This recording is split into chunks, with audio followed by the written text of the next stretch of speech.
This live stream is presented to you by MaxspeedTV. All live streaming content that is presented in this telecast is owned by MaxspeedTV, Rudy Cummings, and the entire crew of MSTV.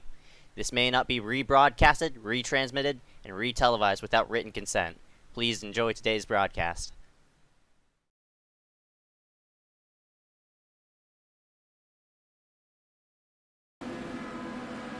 Welcome here live for the iSCAR IndyCar series presented by Trey Shuttlesworth Photography, getting set for our first ever iSCAR open wheel event here with the IndyCar at Pocono Raceway.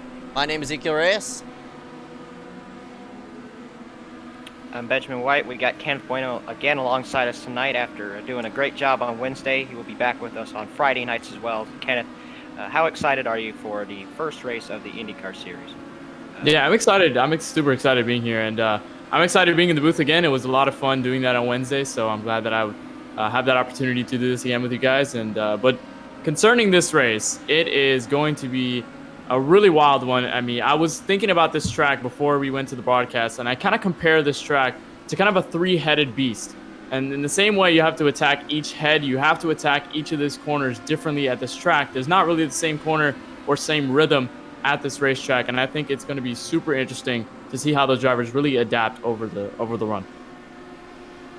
Yeah, not only that, here with the IndyCar, it's the first time these drivers have raced in this this IndyCar. I mean, not like on not like overall, but as in iSCAR only. It was the first time we've run this kind of car here on the oval side of things. I mean, not really an oval; it's a triangle. It should be very, very interesting to see on who's going to be very adaptive to these conditions here for tonight.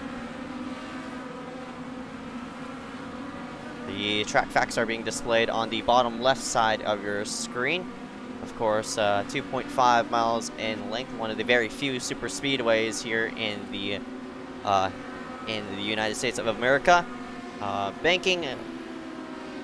It depends on what turn we're talking about. I think turns 1 is based off of, I think it was Trenton Speedway. Turn number 2 was based off of, I think it was, yeah, turn number 2 is based off of Indy, and turn number 3 is based off of Milwaukee. So, again, you mentioned it, three-headed beast here.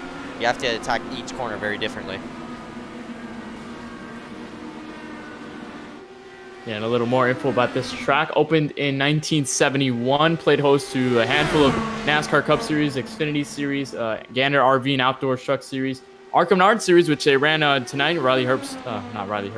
Ty Gibbs was the winner. And, of course, has held its fair share of IndyCar events, and that's what we're looking at right now. And I want to ask you guys, I want to ask you, Benjamin, first before we finish practice right here. How do you really expect these drivers to adapt? I know it's really different in this track. It's a whole different dynamic to what we've seen. What do you really expect? Well, it's the first time we've done IndyCars here in iSCAR, and most of these guys are probably not, very used to all this stuff. So I think we'll be seeing some early yellow flags. But I know some guys that do a lot of IndyCar on the official side, and they've been looking forward to this series happening for a while, and I think those guys are going to be the ones to beat tonight. Alright, with that being said, we're going to scoot ourselves to the side, play the national anthem, rise up, remove your hats as we salute our nation's colors.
We welcome you here back alive for the iSCAR TSP IndyCar Series, getting set to go green here at the Pocono Raceway. Currently under qualifying conditions, 2 minutes and 50 remaining out on the track as of right now. These drivers trying to log in their fastest two here right now, but we'll see that leaderboard start to shuffle a lot as Brody Gardner is currently topping the charts. Can't say I'm very surprised about that. He probably does the most IndyCar on the official side out of anybody in the field, so seeing him up front is not going to surprise anybody, especially on these road courses coming up as well. I think he'll also be strong there.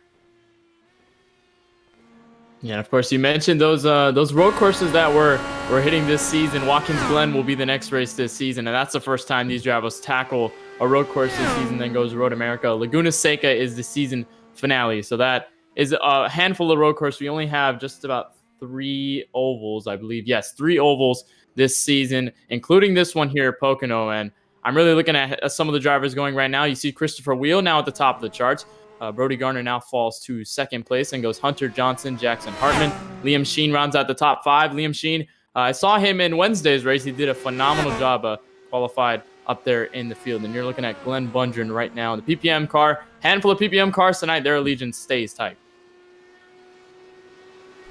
That's definitely right. Another team to watch out for is Proximity, of course. We're going to watch one of those drivers take a left coming into turn number 2. This is on board with Corey Rexford, working himself full on the gas through this second corner. It's a different setup rather than your race set. Obviously trimmed out for qualifying as he works himself to 3. I was about to say 3 and 4, but what turn 4 as you saw on the wall there? But yeah, Rexford will cross the start-finish line and he'll be placed in 14th. So he does improve on that lap that he set before, but not by a whole lot. But he does pick up a couple of positions here on the scoreboard. But as we run into the final minute of qualifying, looks like Christopher Wheel's going to be able to get the pole here tonight. And those two on the top of the board are the guys that I thought would be up there for the win. And man, how about Jackson Hartman will be starting 4th, it looks like right now. A nice qualifying effort for the 78 car. Yeah, definitely. For that number 78, Jackson Hartman, I don't know what team he's on, but it's been a while since I've seen him qualify very well. So that number 78 looks like he has a bit of open wheel experience. We'll put that number 78 to 2nd place as we watch Damien Fenton at number 10 take it through turn number 2 and coming into 3. Yeah, he's one of the last drivers to qualify among Keaton Jones and Michael DiMaggio, who have not qualified just yet. As qualifying will end, so they won't decide to take their fastest 2, and they'll decide to grid near the rear of the field. But now that these guys are now set together, that means we can get to the starting grid and see where everyone lines up. This is going to be fun. Yeah, no doubt about it. Christopher Wheel in that number 41 will pick up a bonus point for starting up front. Brody Gardner right alongside of him. He'll start in 2nd place. Starting in 3rd tonight will be Hunter Johnson, and Jackson Hartman will be starting in the 4th spot in row number 2. Kenneth?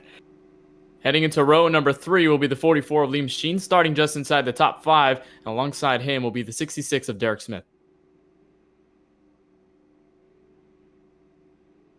Andy McDowell. Oh, yes, sorry, apologies about that. But Andy McDowell in P7, he's going to be in that number 20 car. JJ Hill in that 8th place. He'll be in the 47. Christopher Poyo in that all-paint car will start 9th tonight, number 69. And then you got William Schmidt will start 10th. Kenneth, round us out. All right, well, finalizing row number 6 will be the 914 of Cole Woody starting 11th. And then to his outside is the 00 of Ryan Kendrick. Rest of the order is going to be shown on your screen. Find your favorite driver, and hopefully he'll win it here for this one. You have 27 drivers lining this field up for our first ever iSCAR IndyCar race here for tonight. Really, really excited on who's going to come out up top. But before we get set going, who do you think is going to come out up top here for tonight? Brody Gardner. Brody Gardner? For me, I think I'll go with Derek M. Smith. That number 66 looking strong. Yeah, I mean, dog, you Benjamin, you had like a quick pick right off the gate. And I'm looking at a handful of drivers. I'm kind of leaning a little bit toward the PPM side of things. And I think Andy McDowell might have a really good shot at taking the win tonight here at Pocono Raceway. But again, like I said on Wednesday, my picks usually never go right on my side of things. So I hope it can be pretty good on this time around, but we'll just have to see. Well, the driver's been clamoring for this series for a couple months now, and we're about a lap away from getting that started. So how long do you guys think before we see our first caution? Oh, honestly, I think there's going to be a lap 1 caution. With these drivers doubled up and a lot of anticipation, oh man, some of those drivers might be too over-aggressive coming there into turns number 1, and unfortunately, we might see a lap 1 pile-up before we even see the that second lap. No quick repairs, right? No quick repairs. And that is why you got to be careful here. You got so many laps to be able to race around the racetrack, and you can't go around all the laps without a clean car to go around the track with. 80 laps on the table here tonight. It's going to be a fun one with you guys. We're going to see exactly who's going to come out with the win here after 80 laps, but the pace car will be taking the field around 3 right now, and we'll dart into the pit lane, and we'll get this thing underway. Yep, the pace car will scoot itself on to pit road. The field in the hands of that number 41 to Christopher Wow will be the first ever pole sitter in the iSCAR TSP IndyCar Series. Pace car is in, green flag is out. We're up and away here at Pocono. What I'm watching for right now into turn number 1 is just how wide this front straightaway is, but look at how narrow it'll get coming into turn 1 as all the drivers file in behind. Christopher Wheel takes advantage, and Brody Garner right behind him. They're still within the draft. They're still side by side fighting for P2. Yep, that's Jackson Hartman up on the outside. Lots of snake training down the back straightaway right now. There's a battle for, it looks like the 4th spot between Hunter Johnson and Liam Sheen. Here they go. Looks like Liam may be able to clear for that one. Yeah, coming into turn number 2. One car to the wall right behind. Might have tagged it. I don't know if it's going to knock out his toe. That might have been JJ Hill in that number 47. Going to cause up a bit of a jam up as everybody flies on that high side off that fourth corner, third corner. Brody Gardner will lead it coming to the start-finish line.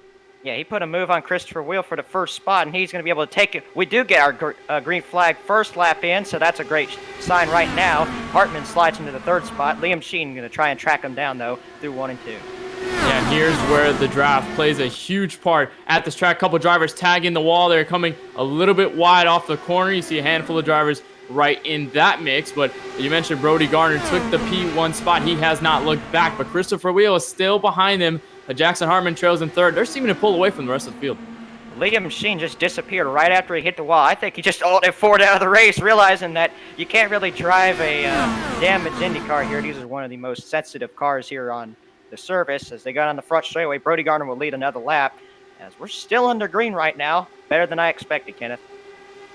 Yeah, it is. Actually better. We thought it was going to be huge pileup early on, but I think these drivers kind of understand how sensitive these cars can really get, and that's why they're probably being a little more cautious when it comes to coming around each other. Here's Hunter Johnson to the bottom of the racetrack, right around Jackson Hartman. He takes that position fairly easily, and with this draft, it is super easy to get a good run off of each and every corner here at Pocono and really take the spots. Brody Garner continues to lead the field.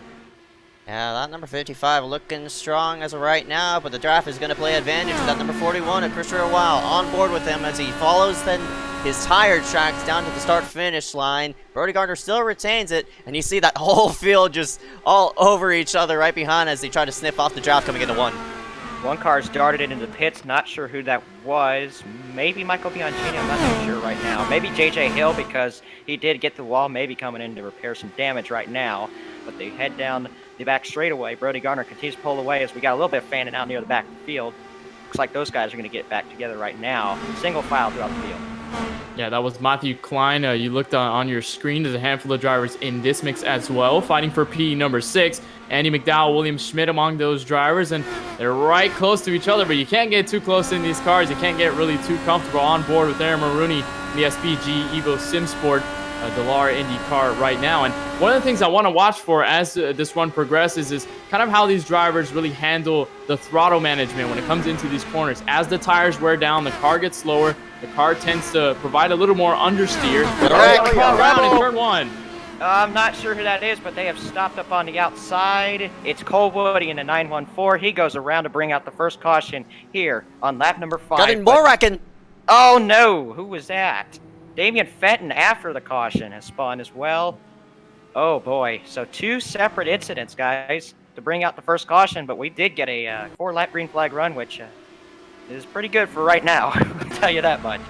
Let's see what happened. Oh, he caught the apron and just got him out of shape, and he rear ends it into the wall. Let's see where Fenton maybe loses it. I'm not sure. Oh, yep, same thing. Yep, got that apron. Oh, and barely taps the wall with the rear end there. But not too severe damage, I don't think, for either of those guys. They seem to be driving away just fine. Not sure how aerodynamically that's going to affect them. Zeke, you probably know more than we do. What do you think is going to be the effect of those guys backing into the wall? These cars, of course, they don't have any fenders on their machines. For just a small tap like Cole Woody had, that would honestly, I wouldn't be surprised if that puts him 10, 20 miles off pace. And I think that 914 actually he did disconnect, unfortunately. So Cole Woody, unfortunate for him, he's out of the race very early. And Damian Fenton has found himself on pit road. I'm not sure if he got a meatball flag off of tapping his left rear into that outside wall, but with Damian on pit road very early, I think that's a meatball flag for that number 10, and he's going to be off pace, unfortunately. Well, I mentioned this a couple of days ago on the Wednesday broadcast for the iSCAR Street Stock Series. I talked about Dominic Howell's run, then he gets involved in an incident. As soon as I'm talking about a long run, then the caution waves out. So, man, it's not going good for me when it comes to predictions and jinxing a lot of the things. I think we're going to have to get a lot of sodas out here. But right now, it seems as though the field is in the hands of Christopher Waugh. We'll see if they dip onto pit road. Doesn't look like Brody Garner will. Actually, he will. He will dive down. It looks like the entire field is down there, guys. Yep, all these drivers electing to go ahead and top it off with fuel and maybe take on 4 tires. Of course, this particular series in iSCAR runs 100% fuel, but even with 100%, you can't make it all the way. So maybe they want to go ahead and one-stop it from this point forward, but we'll have to go ahead and see as all these drivers will go ahead and slide themselves on in. You see the machines are rising up on their rising up as these pit stops take about, looks like 6-7 seconds, and look how many people come out at the same time.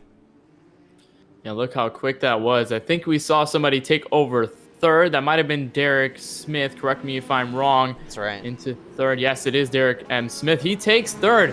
Good pit stop for him right there. Jackson Hartman didn't get the best share out of that one. He falls a couple spots deep in this top 10. But good spot for him right now. It seems as though the top 2 remain unchanged as they go off of pit road. So we'll see exactly what goes down. But Michael Bianchini looks like he stayed out. He'll start first, I think, when we'll take the green flag.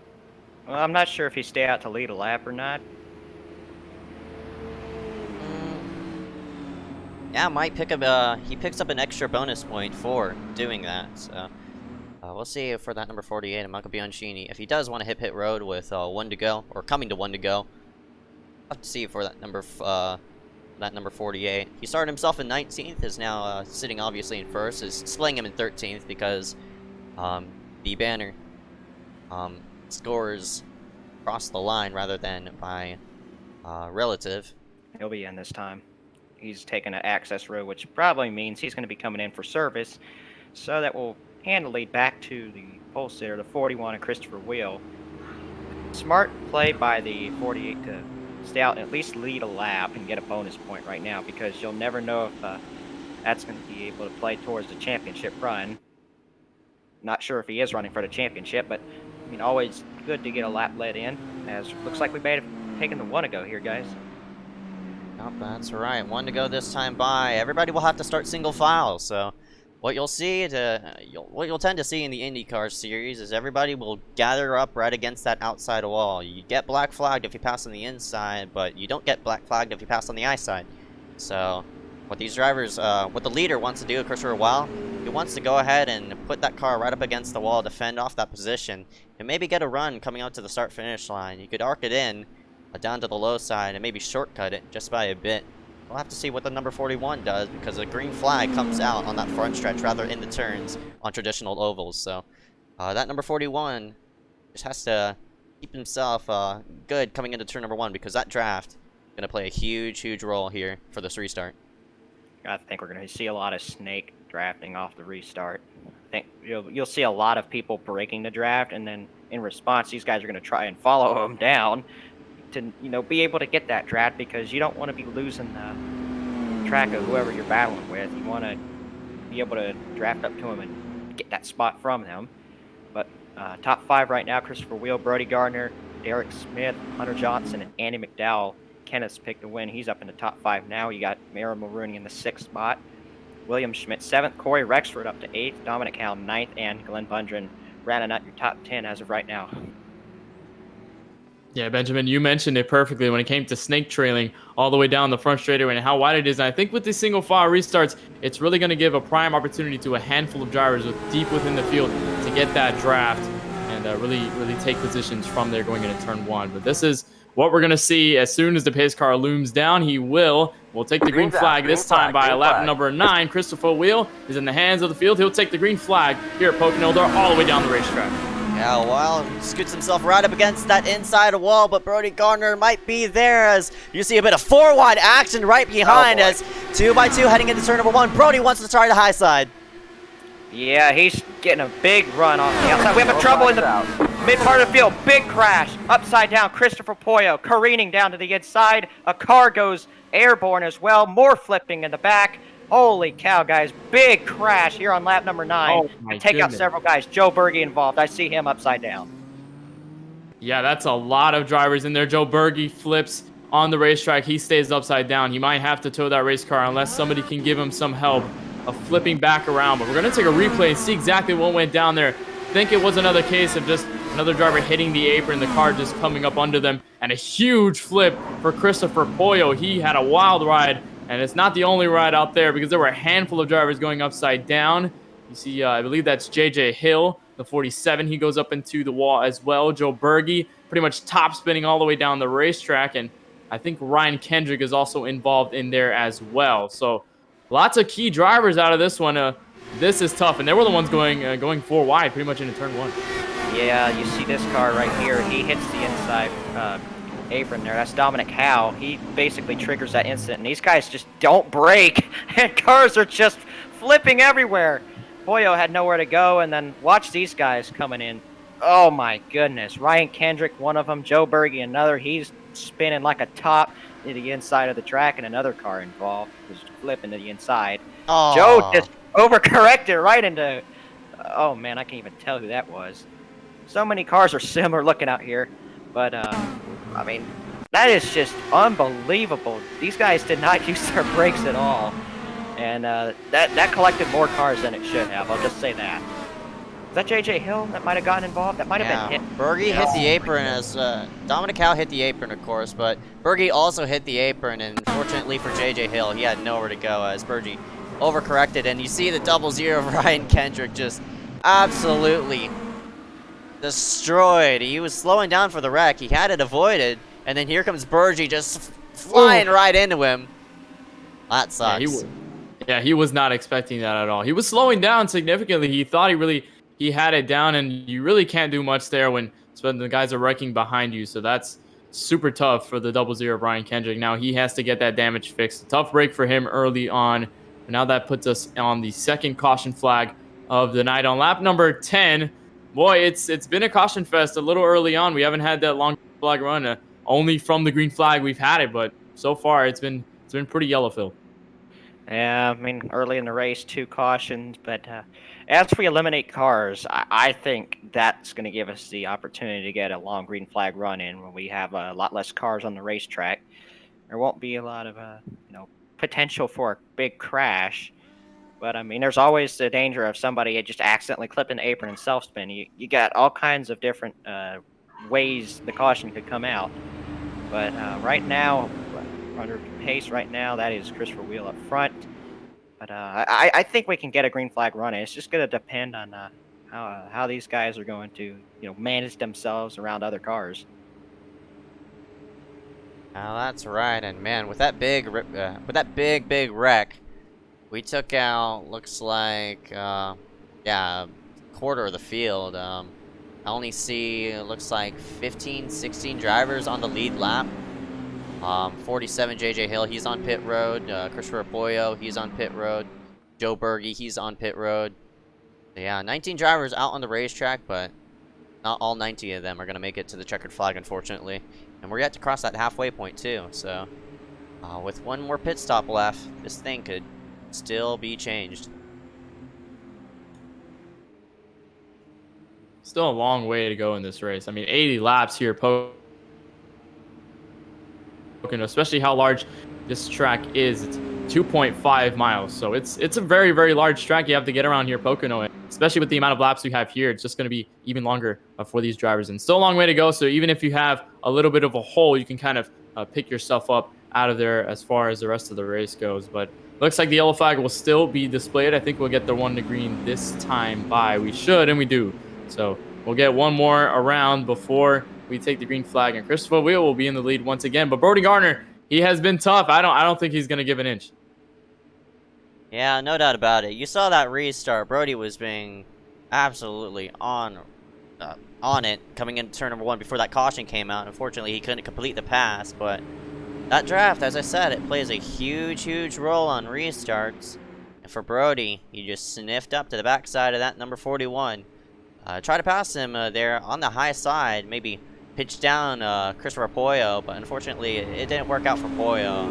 I mean, not Pollo, excuse me, Christopher Wow. It didn't work out for that number 55 of Brody Gardner, but Christopher Wow, he retained that lead, and we'll start up front yet again. You got to watch out for when Brody is going to drive it in on the high side like he did on that last restart. I think he would have gotten a good run down this back straightaway if that caution hadn't happened. So it looks like once we get off this restart, I think he'll try again at that. He may end up making the pass, but we'll have to see how good of a restart all these guys get. I expect a lot of snake training once again.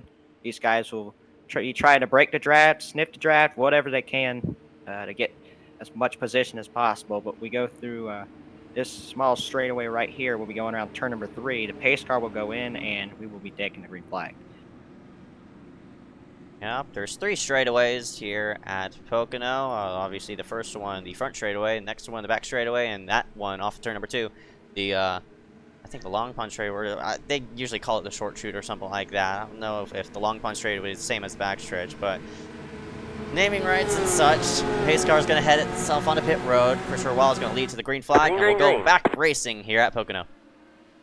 Yep, immediately these guys are going to snake down to the inside, just trying to follow each other and get that draft. Some guys decide to stay high. We'll see how good of a run Brody gets into turn number 1. Not as much action through the back of the field. We saw 4 wide in the last restart and only just 2 by 2 the rest of the way. But it's only, we're going to look and see how these drivers are pretty sure they're clean through turn 1. So we're pretty good right now. But look how low Christopher Weil and Brody Garner stayed down the racetrack into that turn. They're going to go in the kinks side by side. Side by side off of that second corner. Also 2 by 2 action right behind. They go side by side as Derek M. Smith and Hunter Johnson duke it out. But the 41 holding that low side. He'll retain the top spot.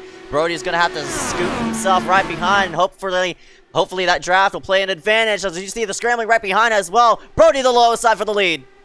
Yeah, I think he's going to be able to get it into turn 1 right here. That's the preferred line, but we'll see if Chris is going to drive it in hard. He may just give up the spot right now. We'll see what happens through turns 1 right now. A little bit of action behind double wide. That's Hunter Johnson and Derek Smith fighting for the 3rd spot. And here is another challenge for Christopher Weil. Down to the low side into turn number 2, down to the bottom of the racetrack. He'll take the race lead once again.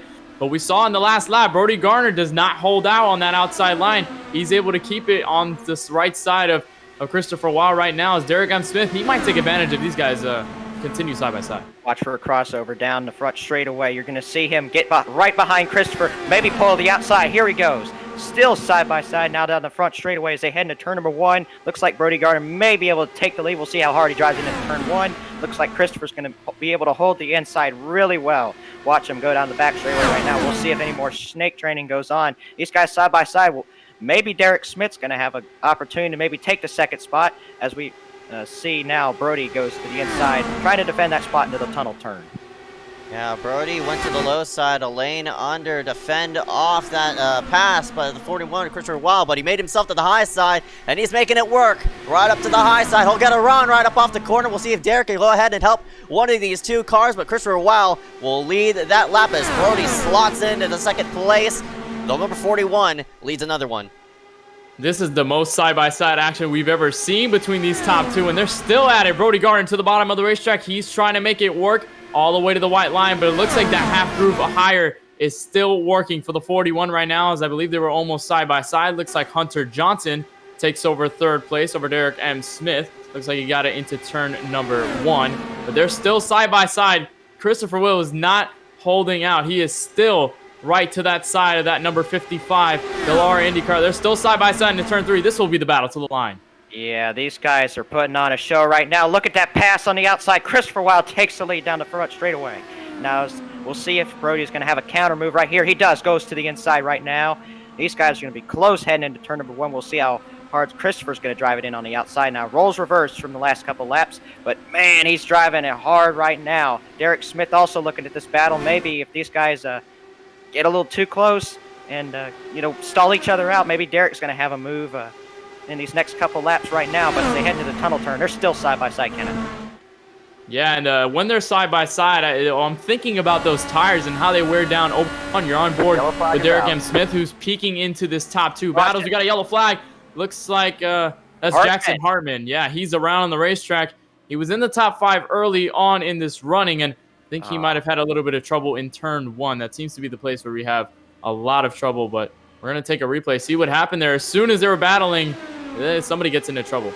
Yep, watch him go into the tunnel turn right now. Turn 2.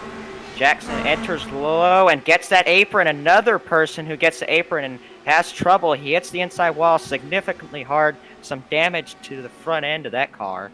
He tows it to the garage area in the pit lane, and I think he's going to be done for the night. That's some damage I don't think can be repaired. Yeah, that's very unfortunate for that number 58, but 78 of Jackson Hartman. He was having a nice run. I think he started himself all the way in the top 5. We're just talking about his nice qualifying effort before the race went green, but man, that's very unfortunate for that number 78. He clipped the apron, as we saw that like Dominic Cow and those other couple drivers did. Unfortunately, it's more lenient, of course, with the NASCAR vehicles, but with a high-powered machine like an IndyCar, that number 78 couldn't catch the car, and fortunately, that machine flung into the inside wall, and with that damage, his day is done. So pit road's going to be open this time by. I'm pretty sure everybody's going to scoot themselves onto pit road. We'll still have at least one more stop to go. So everybody will bring themselves on in. Field led by that number 55 of Brody Garner, as pretty sure everybody hit pit road, so nobody electing to stay out. Might be one person staying out. That would be Corey Rexford, that number 09.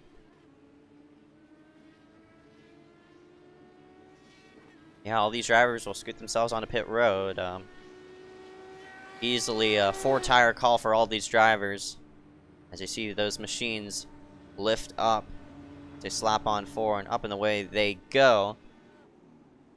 Now, with just one more pit stop left, rather than stretching the field all the way, I'm pretty sure some of these drivers might split the run halfway. So, now a quarter of the way through the race, coming up on lap number 20. We'll see a race summary there on the bottom right-hand side of your screen. I'm expecting these drivers to hit pit road around lap 30. I mean, not lap 30, but 30 to go. By the looks of it. So we'll have to see on when Brody wants to hit pit road, and also staying out on the racetrack is that number 48 of Michael Bianchini.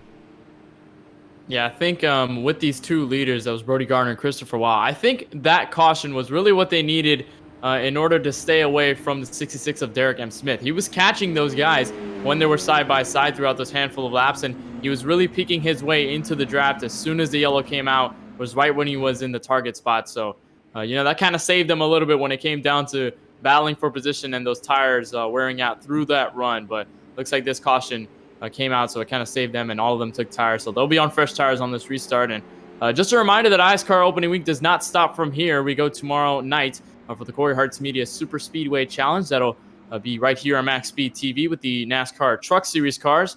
Truck Series trucks that'll be at Daytona International Speedway. They start their season tomorrow night on Saturday. And then, of course, Sunday will be the start of the Yost Auto Sales Legends Series with the NASCAR 1987 vehicles. So they'll be starting up their season as well. So if you want to catch all those races, you can catch them right here on MaxspeedTV. For more iSCAR action, it's going to continue on through the rest of the weeks until the end of the Summer Series season.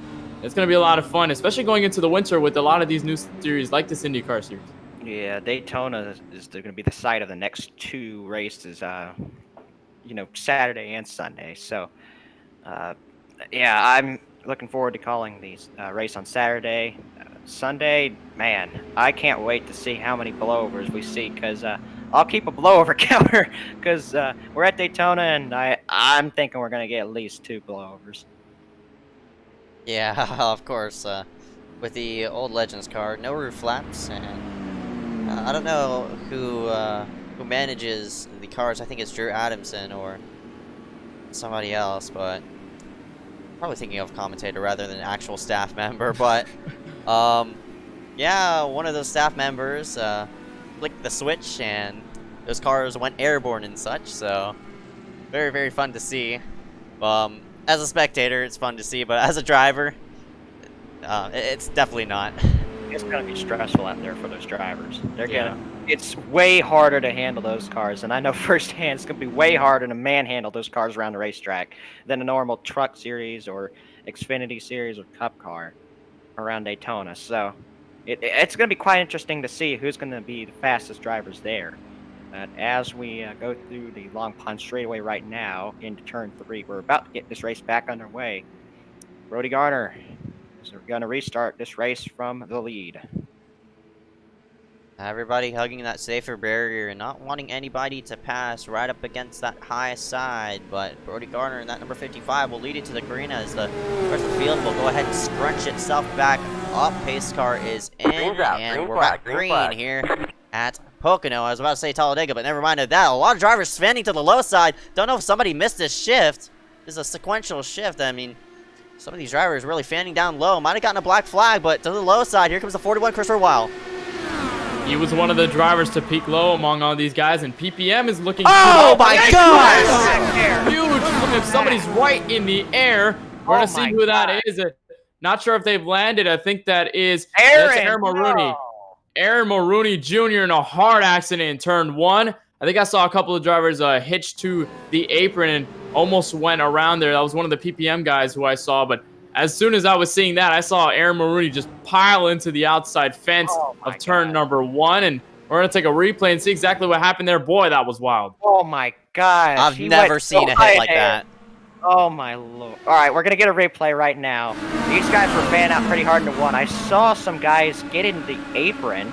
I'm pretty sure that was probably what caused the accident. Look at this. Up the middle goes Trexler. I don't know if that's what caused. We're going to see what happened right now. Right there.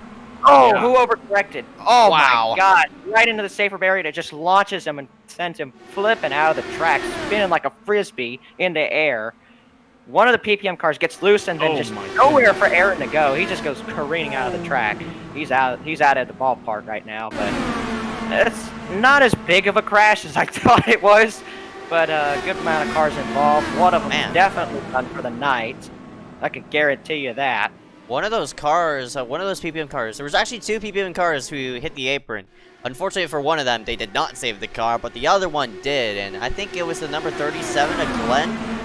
The one that, no, it wasn't Glenn. He was the one who overcorrected, unfortunately for Mulrooney, a victim of circumstances there as he flies over the track. Cue iRacing physics, and yeah, it might have been Andy. Yeah, I thought Andy was the one who saved it right there. No, really good save right there. That was good.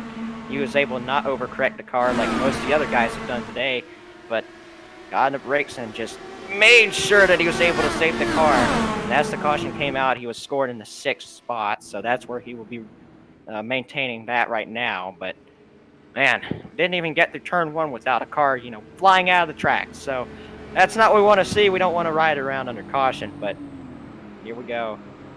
I don't think anybody's going to be in the pits right now. Maybe we'll see some guys near the tail end maybe come in because they don't have a whole lot to lose. Got a couple guys faking. One driver does come in. A couple more will follow. Man, quite a few cautions early in the race, but hopefully that can stop and we can get a green flag run in here. You know, when I mentioned the three-headed beast, I think one of those heads is a little too aggressive tonight with these drivers. Yeah. That apron has really taken a lot of victims tonight, and of course you saw the product of that when that was Glenn Bungeon who overcorrected and got up into Aaron Maroney. But that apron has not been kind to these drivers tonight in turn 1. It seems to I thought the trouble spot was going to be near turn 2, since that corner is one of the faster corners around the circuit, and knowing that if you're side by side, you really have to kind of back it up in order to make space for the guys around you. But it seems as though turn 1 seems to be the spot where a lot of guys are getting into issues early on in the race. And you look at the amount of drivers in the field, boy, it has shrunk. Just 13 drivers on this lead lap. And Glenn Bungeon, who's getting damage fixed, he'll also probably go a lap down. You see a handful of drivers getting their damage repaired and coming out of pit road. So it has dwindled here at Pocono. It's going to be interesting. We still have about, I'd say, 57 laps remaining in this event, so it continues to dwindle ever so slightly with these wrecks, and I don't think it's ever going to stop tonight. Oh, no doubt about it. We're yet to cross that halfway point. We're about 15 laps away from that halfway point of lap number 40, and man, you saw with that last restart, that had to be the most aggressive restart I've seen tonight. Everybody was fanning out 2 by 2, and they had it nicely through until, of course, 2 PPM cars clipped the apron, and unfortunately a big wreck, claiming a couple more lives and such. But yeah, I'm expecting more of that. And man, as you mentioned, it's not. We only have 12 cars out on the racetrack right now, so one of those drivers are actually gonna hit pit road. That'd be Ryan Kendrick in that 00, who got ran over a couple cautions ago. Still doesn't have a rear wing. That handling on that race car is going to be just not particularly up on to his standards, but that 00 still sort of trotting around. He could probably finish in the top 10, even if at least he could have more chances to eliminate more drivers and such. Yeah, I mean, right now, Aaron's 14th on the track. That just shows you how many people are already out of the race. So I think after that caution, I think we may be able to maybe get a green flag run in here, because there is definitely not a lot of cars left here on the racetrack. I'm pretty sure more than half have been eliminated. We're not even at the halfway point yet. So, man, hopefully we get this green flag run in here soon. Maybe green flag pit stop. That would be pretty interesting to see. But here we go into the tunnel turn right now. Just a moments away here from taking the green flag once again. I think Brody Garner is going to maybe make the pass here for the lead after maybe one lap or a couple laps here, because you know how you've seen how strong he is on restarts. Yeah, for that number 55, again, he's starting in second place, using the draft to his advantage. That number 55, all he has to do is just play his cards out right, and obviously take the thrown away from that number 41 of Christopher Weil. But you could do it any time. Sitting in second place, you have multiple laps to do it. Again, you get to cross that halfway point. So for Brody Gardner, the restart's not just it. He has a lot of laps to make something happen. And we go to the restart. Number 41 Christopher Weil will take the green, and we're back up and away as one car hits pit road. Might have a penalty there. That was Andy McDowell in that number 20, but a lot of scrambling up front. Here comes Brody to the low side. Yeah, I did not think that would take long for him to move and take that lead away. He is already clear in the turn 1. We'll see if Chris is going to have a counter move as they work their way down the back straightaway right now. Derek Smith right now trying to fend off Hunter Johnson for the 3rd spot. We're seeing a lot of guys already get spread out. Christopher Weil side by side with Brody Garner into the tunnel turn. We'll see who's going to get it. Looks like Christopher's going to get that spot right now. We'll see if Brody's going to have a crossover. Let's see, and that usually happens down the front straightaway, but it's going to happen. Brody Garner to the bottom of the racetrack, down the side of the 41. He's going to try to make another move, but it seems as though that outside line continues to hold its ground. And I think some of the drivers near the top 4 have pretty much shuffled around each other, and they've kind of made a little bit of space considering how low, how many drivers are in this field right now. But here comes the 55 of Brody Garner back down to the low side, turn 1. Oh, he's not Watch clear! Not clear right there as he tried to slide up right in front of the 41, Christopher Well, who just retook the lead. And now, that number 66, Derek M. Smith, watching in the distance, hoping these top two wreck themselves. And he'll take the throw in here as they work him into turn number 2. But Christopher Well back to the front, but Brody is not letting go. And back to the low side goes that number 55. These guys to put on a show all day right now. We've had a lot of cautions that's kind of, broken that up, but man, this is some really good racing when we get green flag laps in. Christopher going to try to do the snake train down the front straightaway. We'll see if Derek Smith's going to go. Look at him. Oh, he tried to take it 3 wide, but not better of it as he headed into turn number 1. He's going to have to slide back in line right now. Hunter Johnson coming back from the 4th spot. And again, as I mentioned, these guys go side by side, and the man who peaks into the top 2 is the 66 of Derek Smith. But right now, he has to fight that 12 of Hunter Johnson, who just made the pass into turn number 2. Brody Garner made another pass for the race lead, so he's back up there into the 1st spot. But it probably won't take long for the 41 of Christopher Well to make a move down the front straightaway. These top 4 pretty much separated themselves about a second and a half from the 5th place car. That's Grayson Trexler in the number 45. Yeah, 4 cars under a blanket. Apologies about interrupting your dog, but here we go. Battle for 2nd place as that number 41, Christopher Well, just cut off that nose of that number 12, Hunter Johnson. But man, 4 cars are still in the mix of this, even though we've eliminated so many drivers. As you see, that number 66 to Derek M. Smith nearly tagged the wall right up off of turn number 1. Still a lot of competition left on the racetrack, surprisingly. I've noticed Derek get tight a couple of times exiting turn 1. Hopefully he doesn't get the wall because he's definitely one of the strong cars tonight here on the track. He's kind of dropping off these guys though, but man, Hunter Johnson's making his name heard right now. Currently riding 3rd. Maybe able to make a pass here on Christopher. Maybe heading into turn 1. We'll see. Now he's going to be able to draft up to Christopher right now. On the front straightaway though, Brody Garner continues to command the field. Yeah, Hunter Johnson got the best of Derek M. Smith that time around, and it looks like Brody Garner has himself a little bit from Christopher Well, so he has a little bit of fresh air in the front spot right now. He has a little time to kind of sigh of relief that the 41 is not up his back bumper and is not trying to make a move in. The 55 almost got on the wall there. That might have been a mistake between that 41. We got a caution on the racetrack. PPM car around. Oh boy, man. Looks like Sartaj Man is the one that has spun from 7th. Unfortunately, that top 10 run's kind of gone south now. Looks like he might have backed it into the wall. That rear wing's destroyed. Oh, he got help. Look at this. They go down into the tunnel turn right now. You're going to see a car's going to get right in the back of him. Who is that? Is that Ansness maybe? Or is that William Schmidt? Could be either of those guys. Not sure. Looks like William Schmidt might be the culprit right now. Yep, just drove right in the back and spins him out into the wall. And that rear wing's gone on the 49. So that car is not going to be handling very good at all. But as we see with Ryan Kendrick, that may not end your day, but surely not going to help the 49 right now. Yeah, it hinders that run. I'm sorry, Zeke. Go ahead. Yeah, Schmidt, I think he misjudged the corner a lot, and he tried to shove it right into the corner, but he got tight. Tried to let off, but I'm pretty sure Williams way used to how these NASCAR vehicles react, and you could bog it down fairly nicely. But the IndyCar, once you get tight, that thing will shoot. And unfortunately for Schmidt, ran to the backside of that number 49 of Sertage. But they could still duke it out for a top 10 run, and we only have 12 cars remaining out in the racetrack.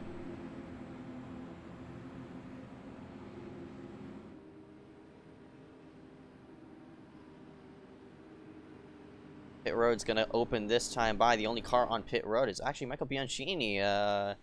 He's on pit road with a lot of damage. Might have wrecked it out of frame, but we'll see if some drivers will hit pit road. Looks like they will. So everybody's gonna top off on fuel yet again for I think the 3rd or 4th time in a row. So everybody's on in. Ryan Kendrick will say himself out. Never hurts to top off on gas. Looks like Ryan Kendrick may be getting a bonus point here for leading the lap. Very smart, because I feel like he's going to be one of those guys that's going to be running for another championship. He already has 2 iSCAR championships here. Looks like these guys are going to be in for pits, but Kendrick has done a lot in a little... I mean, it's not even been a year since he joined the league, and he's already got 2 championships, so he's been quickly becoming an all-timer here in iSCAR. Yeah, I think these drivers and their pit crews are kind of becoming best friends over this race. I mean, they visited pit road times down there already and under these caution flags. And considering there's still 49 laps left in this running, I think they're going to continue to top off on tires and fuel. And it never hurts to get fresh tires. Of course, here at Pocono, this track can beat up the tires a little bit, especially since you're going high speed down pretty much most of these corners. I think turn 2 is pretty much almost full throttle. So under those fresh tires, and it kind of wears the tires down. So it's nice to have the fuel situation handled, especially since it's a long race, and especially with the tires, it helps out over those early runs. And considering what we've seen today, the short runs seem to be dominating.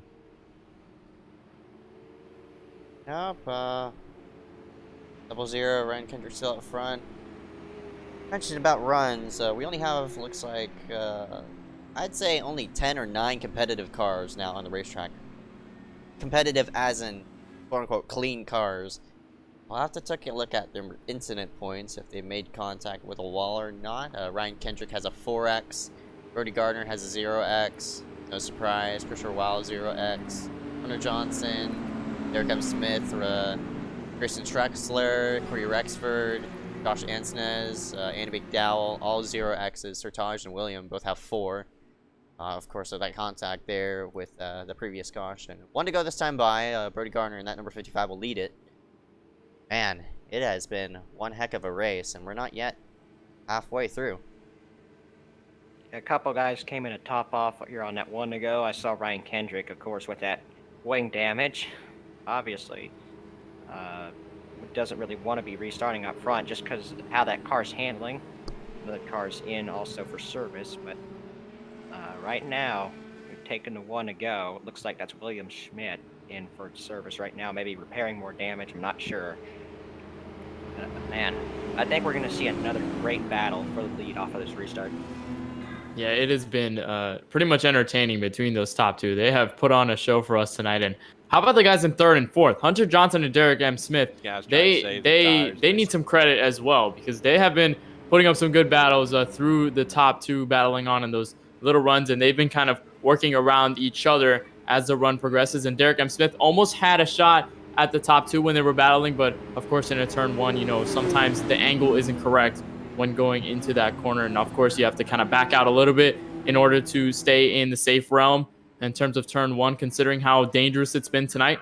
And you know, Hunter Johnson hasn't really left out of this top 4. I think these top 4 are really the cars to watch for right now, because those guys have pretty much separated themselves from the entire field when it comes down to these green flag runs, and they seem to be the most competitive even as they wear their tires down battling with each other.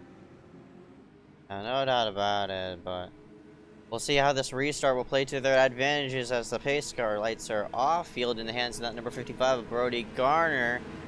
If you're not tuning us in live, this is iSCAR TSP Cup Series. Excuse me.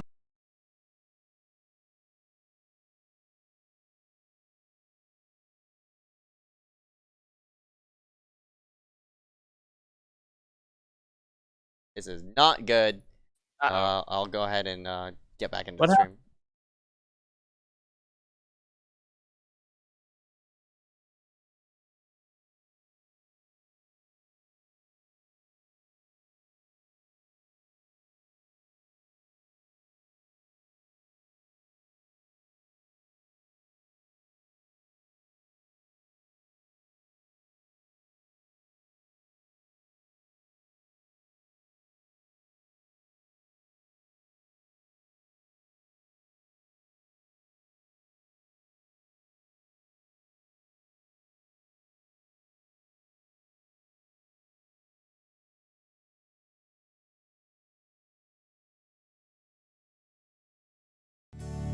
Carolina, where the field is rolling out for the start of today's 400-lap race on this .625-mile racetrack. Here's the starting lineup.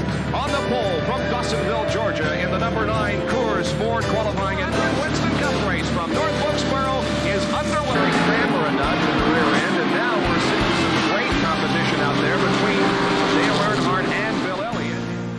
The pride of Georgia, Bill Elliott, straining car number 9 to bring it home.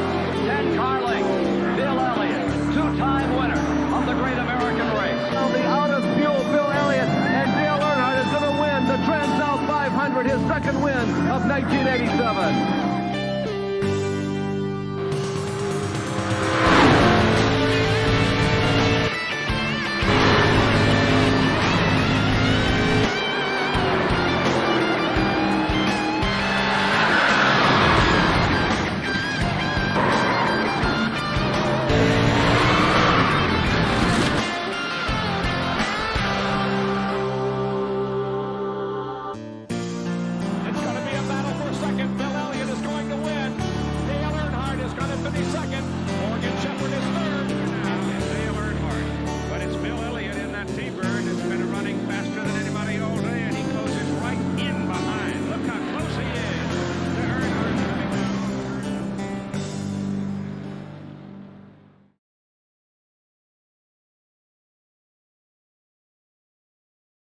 Welcome back to Pocono Raceway, where Sartaj Man is just wrecked to bring out the caution. Unfortunately, we had some internet problems, and those have been resolved now, but we did miss a couple of footage of action there. Unfortunately, we did miss a crash. It was a single car incident with Sartaj Man. He hit the wall after hitting the apron, so his night's over. It's another car that's been eliminated from tonight's race. All these guys are down in the pit lane, probably going to get some fresh tires and top off on gas. Yep, again, you can't make it on fuel with, actually, you might be able to, honestly. We'll have to see. It's going to be very, very close, but I expect these drivers still to come in halfway and top it off with fuel and such. Maybe some of these drivers want to go ahead and, maybe a splash and go only. We'll have to see, though, as, Ryan Kendrick in that 00 is actually going to take the lead. You know, he has a bent up, front end and back end. He actually didn't hit he actually didn't stop, so that number 00 is not going to be starting up front, but he will lead a lap. Had a bonus point to his resume, but yeah, internet issues, of course. Stuff happens, unfortunately, and stuff happened to my internet. So we're back, but we missed a wreck, and it was Sir Tajman who hit the apron. I don't know what turn. We'll have to get a bit of justification and stuff like that, but unfortunate for him, he's out, and he will not finish in the top 10. And speaking of top 10, those 10 drivers who are currently in tonight's race, that whole top 10 is going to be guaranteed a top 10. Yeah, this field has pretty much shrinked ever since the drop of the green flag. We had 27 drivers that registered in the session, and now only 10 just fall under this lead lap. Sartaj Man, of course, the driver who crashed to bring out this recent caution, he is now a lap down, and I don't think he'll really get that back in terms of the free pass, but especially since he has to fix that damage, and especially since he's disconnected from the session, so he's pretty much out of this one. And that leaves the 10 drivers right now on the field, and these top 4 have shuffled a little bit. Christopher Wahl is back in the race lead. Hunter Johnson is now in second. Brody Garner has fallen to, I believe, 3rd place now, and Derek Smith is now just inside of the top 4, leaving Grayson Trexler just inside of the top 5. So there was a little shuffling that we might have missed there, especially with Brody Garner, considering he was pretty much in the race lead. Yeah, but we have taken the one to go, so this is gonna be his opportunity to get those positions back. But now we see Hunter Johnson up in the top 2. It's the first time we've seen him this high in the race. He could also challenge for the race lead here off this restart. So, man, Christopher Wild is going to be up front right now. Him and Brody Garner have dominated this race based on how many laps they've led. But, man, Hunter Johnson's now making his name known right now in the 2nd spot. And I think he could challenge for the race lead here soon. A bit of information on a couple of panels because I disconnected, unfortunately. A couple statistics will be incorrect, so please bear with us as we're coming to the green flag. Number 41, Christopher Wahl, has led, of course, more than just 1 lap. He had more than 3 laps. He started himself up there in front. Led a majority of it, but Brody Gardner back there in 3rd. He's also led a good majority as well, but the man we haven't really talked about, that number 12, Hunter Johnson, who was sitting back there around that 3rd spot, he's now up into the mix, so watch out for that number 12 as we take the green flag.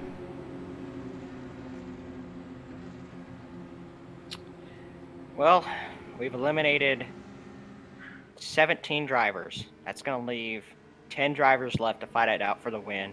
We've seen 4 guys really, separate themselves from the rest of these guys as far as speed goes. They are the top 4 right now. So iSCAR will dive in. Christopher Wheel's going to lead him back to the green flag. Watch the snake train happen down the front straightaway. They all are going to go to the inside right now. All those top 5 will bring it to the inside of the racetrack. So they go work down the front straightaway. They bring it right to the back, to the top side of the track. To get a good angle into turn 1. Man, Brody Garner right up the rear end of Hunter Johnson right now. 2x2 action as Grayson's track slow now works himself into the top 4, passing Derek M. Smith in that 66, but Smith gets the run off the corner. Side by side for the lead as here comes Hunter Johnson at number 12. First time tonight we've seen that number 12 work himself to the front. He'll lead here coming into 2. Man. Yeah, this will be the first time I'm sorry, Benjamin. Go ahead. It's the 3rd different leader we've seen today under the green flag conditions. We'll see if he's able to lead the lap right here as he drives it hard into turn 3 right now. And they're going to be side by side down the front straightaway. Who's going to lead this lap? Well, it looks to be Christopher Weil, but it looks to be Hunter Johnson right there. He got the momentum off the corner on the bottom side, and he was able to peak there right there. But they're still side by side into turn 1, and that's allowing Brody Garner, who was slipped into 3rd. He now can slip into this top 2 if these guys tangle up. It looks like Christopher Weil will gain the position right there. Snake trailing all the way down the racetrack, trying to break the draft as much as he can. And it looks like these guys will stay single file into turn 2, but here's the opportunity for Hunter Johnson to take the race lead back. Back to the low side, that number 12 goes, but nobody goes with him except for that 4th place car, Derek M. Smith, sitting back there in 4th, side by side for the lead up front. I think the number 41 will nip it at the wire. No, he does not. Leading another lap will be that number 12, Hunter Johnson, has got a bit of a problem right behind. It looks like it was Brian Kendrick still trying to survive, but 2x2 up front in the 1. Man, they have just been side by side this run. Look at Hunter Johnson gets tight. He has to get off the gas right there, and he does. So Christopher Weil's going to take the lead back, and he's going to snake train swerve down the back straightaway right now. They're going to get back single file as they head into the tunnel turn right now. We'll see if Brody Garner is going to be able to get 3rd back from Derek M. Smith. He's falling back to 4th. Oh, a little bit of mess back there. Yeah, there was a little mess back there, but I think they keep it straight, so we are fine right now. They'll continue to keep themselves single file. Hunter Johnson just fell a little bit behind the 41 coming into that final corner, and it's going to be interesting to see how those guys hold the bottom, because as these tires wear down, the car develops that understeer, and you have to really manage that car on the low side, and we might see those guys on the high side try to get that advantage. They're looking for the battle for 3rd right now. That is Derek M. Smith, who just went around Brody Garner for P number 3. And again, these top 4 continue to spread themselves out amongst the rest of the top 10. We've seen Grayson Truex be that 5th place guy right now. He did make a move on the restart, but wasn't able to make it stick. But man, he's actually done a really good job here tonight. Currently sitting in the top 5. And I mean, this is off of speed too, so this is awesome to see from Grayson. But you see Christopher now making his way down the front straightaway right now. He's going to lead another lap. He's kind of distancing himself from Hunter Johnson right now. And we're going to probably see him fight for 3rd once again. Brody Garner is not going to be sitting in line for long. We'll see if he can get a run on right here on Derek Smith. Now down to the low side, right up against that dotted line goes Christopher. They're going to end up going side by side for 3rd place. And to the low side is that number 66, Derek M. Smith, who's... Oh! Christopher's on the wall! No! And that might be aero damage now on the 41. Hunter Johnson will go right around him to take the race lead. And now he will be in control of this race down the front straightaway. Christopher got tight off of the tunnel turn. And I think his race may be just got a dash right now because, man, if you hit the wall in these Indy cars, the steering and the aerodynamics are not going to be in your favor anymore. Whoa. Derek gets the apron, he saves it right now, but that puts Brody Garner back into the 2nd spot. We'll see if he could track down Hunter Johnson right now, but man, this race has been going Hunter Johnson's way, Ken, as we're working in the 2nd half of the race. Yeah, Christopher Weil made that one mistake, and it cost him the race lead, and now he's fallen all the way back to 3rd. Hunter Johnson has that opportunity now to gap Brody Garner, who's now into 2nd, past Derek M. Smith, who got a little bit loose in that apron. He was able to keep it straight, but again, these Indy cars are not forgiving whatsoever. You give it any bit of damage, and then that'll affect the entire performance of the race car. And Christopher Weil continues to keep himself within the draft of Derek M. Smith, but considering the speed that he had right now, especially after hitting that wall, he's going to be in a tough run. He's going to be in a hole. Yeah, I think he needs a caution. Maybe he can get that damage repaired on a pit stop, but Right now, he's just going to have to ride around. He'll probably fall back into clutches this second group where the likes of Grayson Trexler, William Schmidt, Andy McDowell, Corey Rexford are right now, Josh Ansis as well. Those guys will probably go by him with all that damage that Christopher has right now. But, man, this second pack's kind of staying together right now. Led by Grayson Trexler, he's got William Schmidt behind. He's got damage on the front of his car. Andy McDowell as well in his group, and Corey Rexford down the front straightaway. These guys just riding around right now. Maybe we'll see a move down here for the 5th spot. Here comes William Schmidt to the inside. Yeah, Schmidt made a nice move there to drive it to the low side, but will not make it stick. But actually, I think the number 45 of Grayson, he got tied right up off the corner, so they're going to stay locked side by side, and I think Schmidt has the better of it coming into that second corner. You see Christopher Weil, of course, definitely off pace for that number 41, and I think it's going to go green from this point forward because with only 10 cars out on the racetrack, I'm not expecting a big wreck or anything like that, but Christopher Weil, I think he might have dashed his race, unfortunately, and he can't repair it under green on pit road, but we'll have to see for that number 41 and how he's going to do for this rest of the race. Yeah, already falling back out. Clutch is the second group right now, but... Oh, we got a caution. As soon as you said maybe there's not gonna be No, it's caution- Hunter! It is Oh! Hunter Johnson. Hunter Johnson into the inside wall. He was leading this race by over a second. And boy, that was tough. We wish we could have seen that, what really went down with the 12. We're going to take a replay and see what happened with that. But the race leader gets into an incident going into turn number 1. It looks like, I think he might have hit the wall. Yeah, he did. No, he just got loose. What? Oh. I don't know if he hit the apron. Different angle. It didn't really look like he got the apron too hard. He wasn't really sideways until, you know, right off that corner. That is a very odd incident. We're going to watch right now. Yeah, I It mean, doesn't look like he's that loose, though. Does he hit the wall? That's not a really good angle to tell. Maybe this angle will tell the story of what happened right here. Oh, boy. I think he hit the apron. But, man, that's really late. What? Man, It's and an he just odd. go hard in the inside wall. Cannon, what were you going to say about that? I think he might have gotten just a tad bit loose coming off of turn 1, and maybe he just was trying to look for that in terms of correcting the car, and I think he might have corrected a little too much, and then that kind of sent him wailing across the racetrack and him trying to keep the car straight. We're gonna see a slow-mo replay. I don't think he got in the wall. I think he was too far from the wall, and I don't think he really hit the apron enough to unsettle the car too much. Yeah, he gets a little loose there. Loose though. Like I'm not sure if maybe you just sent him tight in the wall. Well, we're gonna see right here. This slow angle is gonna be telling a lot more of the story. He wiggled a little bit. Oh man, he kind of loses it kind of right off of the exit right there and just can't save it. He spins to the inside. It's gonna hit that wall significantly hard. The nose cone is off the car now, and the rear. No, the rear wings actually stayed there. That was visual glitch right there. But either way, that's destroyed his race right there. Actually, now looks like he may actually be out of the pits. But holy cow, this race has just been changed. Honestly, he hit it at a nice. He honestly hit it at a quote-unquote nice angle. See, that car looks perfect now because you could replace that front nose and rear wing. So Hunter, he still might be in this thing, even though he actually. Yeah, wrecked it from the lead. So we'll see how that 12 recovers. But man, that's a bad hiccup for that number 12. And he might be a lap. Nope, he's not. Actually hit pit road a lap earlier than what the leaders did. And all these people are gonna hit pit road and such. Out first at 55. Yeah, especially. I'm sorry, go ahead. This may get him to the end, I think. Not really sure. Yeah. Maybe. I mean, especially with Hunter Johnson, especially with all these drivers lapped down and pretty much everyone behind the top 10 out of this race. It's not quite over for Hunter Johnson, especially considering how fast he's been all night. But boy, that was an odd incident, especially by himself.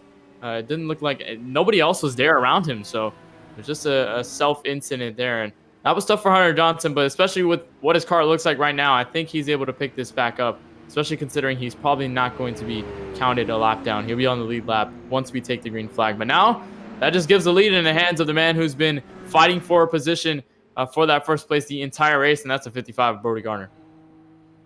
It's a good break for that number 41 of Christopher Weil as well, of course. He had to hit pit road with that right front all torn to pieces.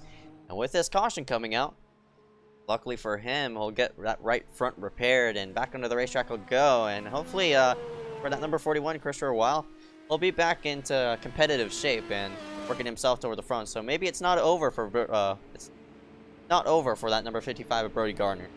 Yeah, these guys are going to have to work their way through the traffic, though. As you see, Grayson Trexler has made his way into the top 3 now. After those hiccups there, William Schmidt 4th. So some of these guys are going to be leapfrogged up in the running order.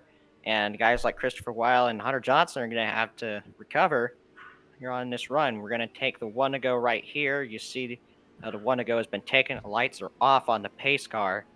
Man, this race just got turned upside down with that last caution, because that gave him the opportunity to pit, but that also has flipped the running order as race leader Hunter Johnson ended up spinning to the inside. But man, I'm surprised that they basically repaired that whole car. In a way, that seems like it's a fast repair, but I don't know if he's going to be down power or any of that. We'll have to see how that's going to affect him.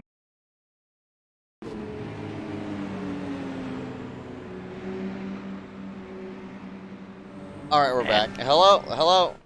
Yep, that internet is not treating you well today, is it? Nope, it is That's not. the second time it's happened right now, but thankfully it didn't, crash him out of the server this time. But we will be taking the green this time anyways. Brody Gardner's going to lead him to it. Derek Smith now in the 2nd spot. This is the highest he's been all night. You've got Grayson Trexler 3rd and William Schmidt 4th. These guys are right and kind of new into this top 4. We'll see if they're going to have speed to battle with these front guys. But man, what a break for Brody Gardner after being 4th for a good portion of that run. Pace car will be in right now, and Brody Gardner will lead it back to the green. Drop through the gears they go. 6 gears they offer in the IndyCar that these people have to select through coming into turn number 1. You see right behind that number 12 of Hunter Johnson and that number 41 of Christopher Weil. They want the lead badly, but to the low side for the first time tonight. Derek M. Smith will drive it to the low side. He might take the lead away from that number 55. He tried to make the move to the bottom of the racetrack, and he still is there. But Brody Gardner, I think his choosing of the outside lane is kind of helping him a little bit, because he knows how good that outside lane can be. You see Derek M. Smith now takes position, but Brody Gardner will fight back to the outside going into turn 3. Yeah, Brody's been really strong here on this high side, but William Schmidt's going to make his way into 3rd. He gets the apron. He has to make sure that he doesn't get out of control right there. But man, still side by side down the front straightaway. Look, they're going to get really close together, try and side draft each other a little bit. We're going to see who's going to get the edge into turn 1. Man, who is that flying up the inside? Grayson Trexler looking for some racing room. He's up into the 3rd spot. Wow, what a run that number 57, not the 57, but the number 45 of Grayson Trexler. He moves himself into 3rd place. As in the meantime, one car upside down, flipping over end. That's Corey Rexford in the 03. And he lands right back on those wheels, but man, he was spinning like a frisbee through the air on the exit of turn number 1. We're going to get a replay and see what happened, but holy cow, another driver who's been sent wildly flipping off the exit of turn 1. We're going to see exactly what happened. Oh, what? Man, he was way down there. I don't honestly see what happened there. I honestly think Rexford was just trying to move out of the way. He was blinking just a bit, but those bumps on the apron absolutely shattered the car. And unfortunate for Rexford. Oh man, that has to be one of the most bizarre wrecks I've ever seen on iRacing. But man, that just tells you how much the IndyCar. Yeah, he put himself on the apron. Oh, nice save right there. Oh, that must have been why he went down the apron. He got a little bit loose and decided to stay down there to avoid any potential contact with the drivers behind him who were already getting the ground, considering he already got loose. But boy, that apron has been the danger zone here at Pocono Raceway. It has not given way to any of these drivers tonight. And as bizarre as it sounds, those bumps, do not treat those Indy cars well. And those Indy cars cannot really handle those bumps as well as some other cars can. So that really upset the car, and he went into the wall. And a really tough break for Corey Rexford. He was just inside the top 10, and he looked like he had the car saved, but that just kind of ruins his night. Luckily for him, he's still out on the racetrack. Of course, that machine is all torn up into pieces and such. You see how far he has the steering wheel locked to left. Obviously, the toes knocked out. His nose is gone, his rear wing is bent up and such, but yeah, that has to be one of the most unluckiest wrecks I've ever seen here in iRacing. For that 03, you're just trying to keep yourself out of trouble, and unfortunately the track just bites you in the butt and flips you over, so everybody's going to hit pit road again. I'm really surprised to see these drivers hit pit road, especially at this portion of the race. Maybe they want to go ahead and start off with fresher tires just to get some advantages up front, or it might be just because there's not a lot of people out on the racetrack right now, but a lot of people hitting pit road. Never hurts to top off on gas, especially when you're kind of questioning exactly what the window is right now. So I think great move by these guys, but one person who does stay out on the racetrack, that's Christopher Weil, who has been in the wall a couple times, but now he's going to recover from that and be in the lead. He's already led a lot today, so I don't think this is employed to just lead a lap and come in. I think he'll be staying out on the racetrack. There was the battle off of pit road. Brody Garner wins, and of course Derek M. Smith files right behind. I believe Grayson Trexler takes third off of pit road after making that daring move in turn 1. And what about that move in turn 1? That was intense. We did not see him coming whatsoever. We saw Andy McDowell, and I believe, if I can get him correctly, that was William Schmidt.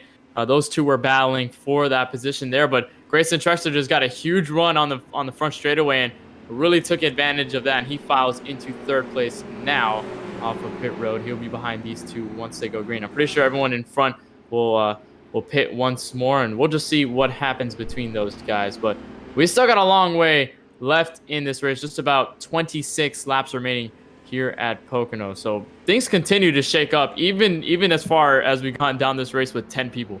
Yeah, Kenneth, but I think Christopher right here in the lead, I think he's going to stay out because he wouldn't just stay on the racetrack if he was planning to pit, because he's already led so many laps in tonight's race. I think his plan right now is to stay out, restart in the lead, and see if he can fend these guys off. What do you think? Yeah, that might be the same. That might be the same thing Ryan Kendrick is doing as well. He's got a perfect race car right now. I think. Oh no, he's gonna end up pitting. So never mind. As soon as I say that, he goes down pit road. He had a pretty good looking race car. As you look at the race summary right now for this race, and you see it go back out, it looks like we're not going to get to that right now, considering we've already covered most of the basics when it comes down to this race. But Zeke, I want to know your opinion. What's really going to happen with Christopher Weil as he stays out right now? Christopher is going to have an ill-handling car, but since he's in clean air, maybe that car will be turning better rather than right behind the whole field. So for Christopher, all he has to do is just hit his marks and stay in front of that number 55, and maybe he'll come home a winner. But I'm not really sure, because we've seen these machines get tight and loose in all sorts of shape and such. So for that number 41, he's going to have a handful. But here at a track like Pocono, you got to hit your marks, and for Christopher, oh man, nothing else to say, you just gotta hit your marks.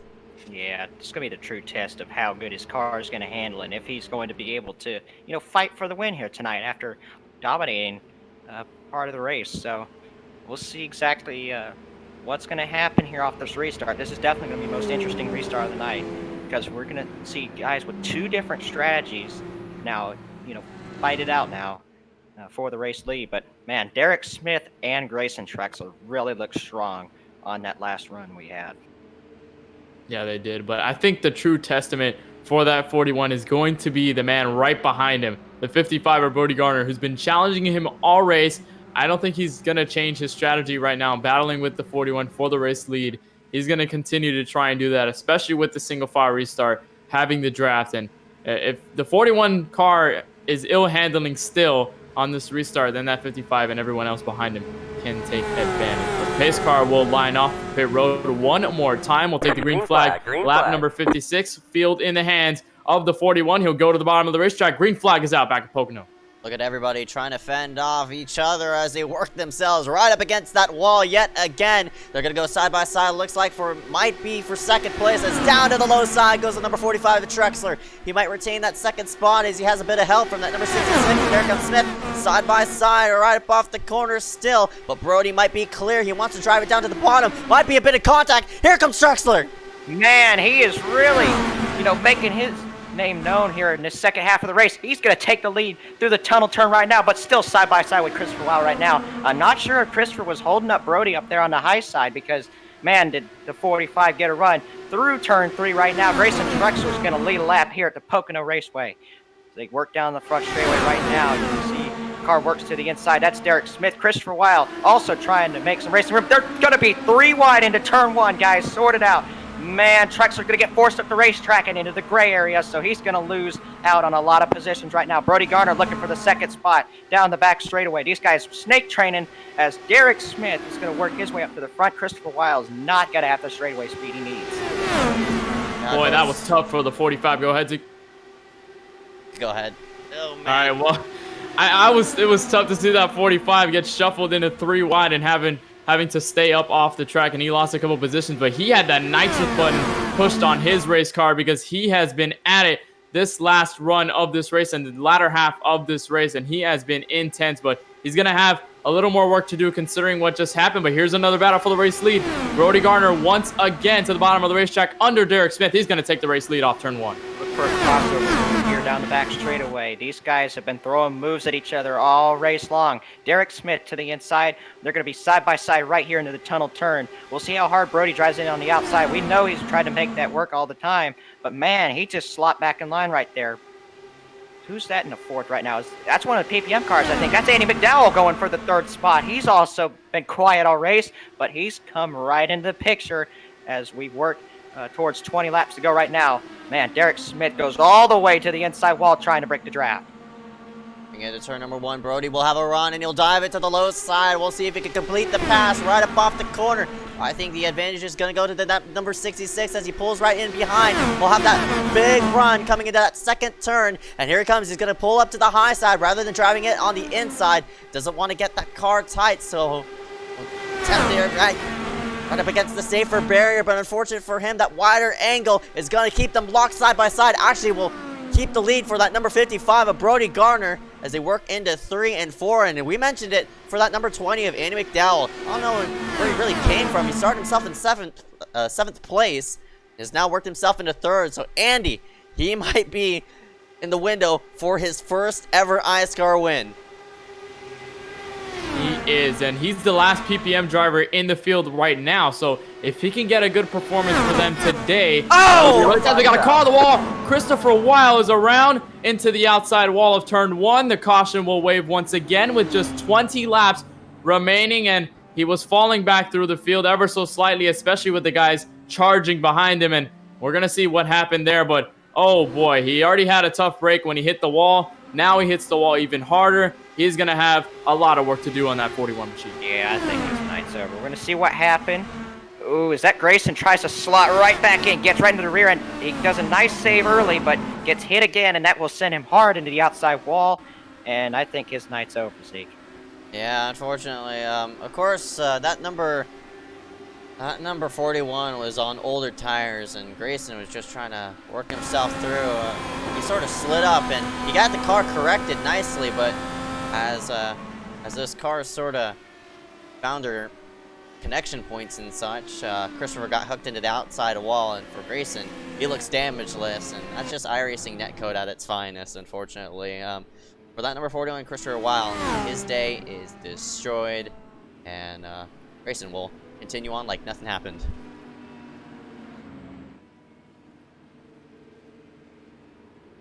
So 20 laps left in the race.